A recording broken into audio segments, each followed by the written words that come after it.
Tá certo, e na quarta colocação do nosso Top 20, os policiais civis e militares do Rio de Janeiro realizam hoje uma operação bastante grande, no conjunto do Complexo do Alemão. Os moradores foram acordados pelos barulhos dos tiros e com a presença de blindados do BOPE nas ruas. Os criminosos, inclusive, tentaram derrubar um helicóptero da polícia. Até o momento, 4 pessoas morreram na operação, sendo uma moradora, um PM e 2 suspeitos. A ação mira o combate ao roubo de veículos, de carga e de bancos. As imagens são impressionantes. Dá para ouvir o barulho dos tiros. Vamos acompanhar. Ai, meu Deus.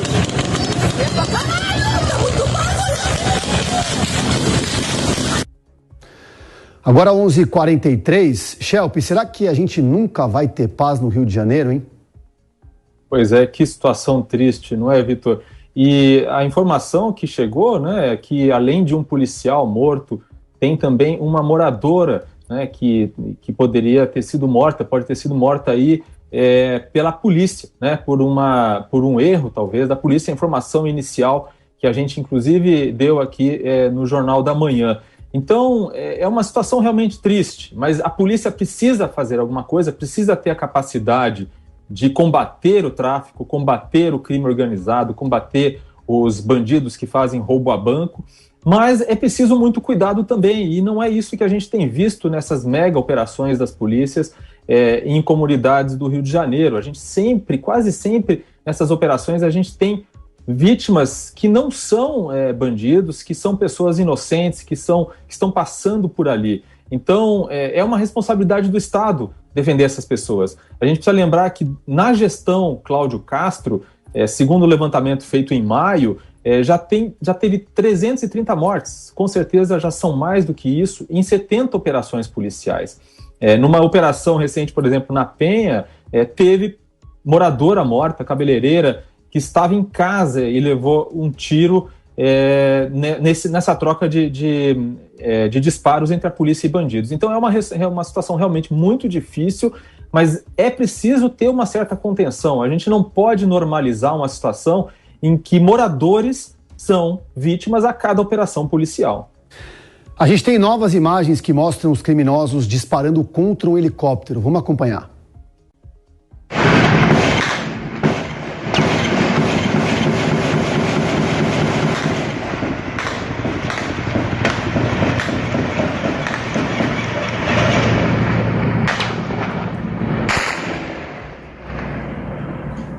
Shelp, muitas vezes a gente tem esse caso, onde quando os policiais chegam na comunidade, eles já são recebidos à bala. Isso é uma situação conhecida, sabe-se que vai ser assim.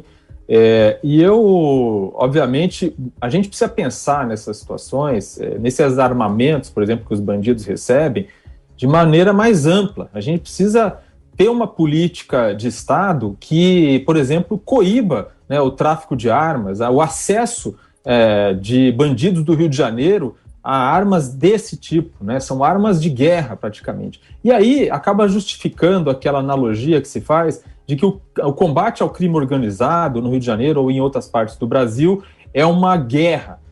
Quando se fala em guerra, passa-se a aceitar que haja vítimas colaterais, que haja o chamado dano colateral. Mas não é uma situação de guerra, é uma situação que tem cenas que parecem de guerra, como essa que a gente viu aí, mas não é uma situação de guerra, não é um Estado contra outro Estado, não é uma situação de motivação política, por exemplo, entre combatentes irregulares, guerrilheiros, contra um Estado. A gente tem criminosos que visam o lucro, fazendo atividades ilegais e usando armas de guerra para combater e para revidar o Estado. A gente tem que tomar muito cuidado com as palavras nesse sentido, porque, como eu falei, não dá para normalizar a morte de civis em situações como essa.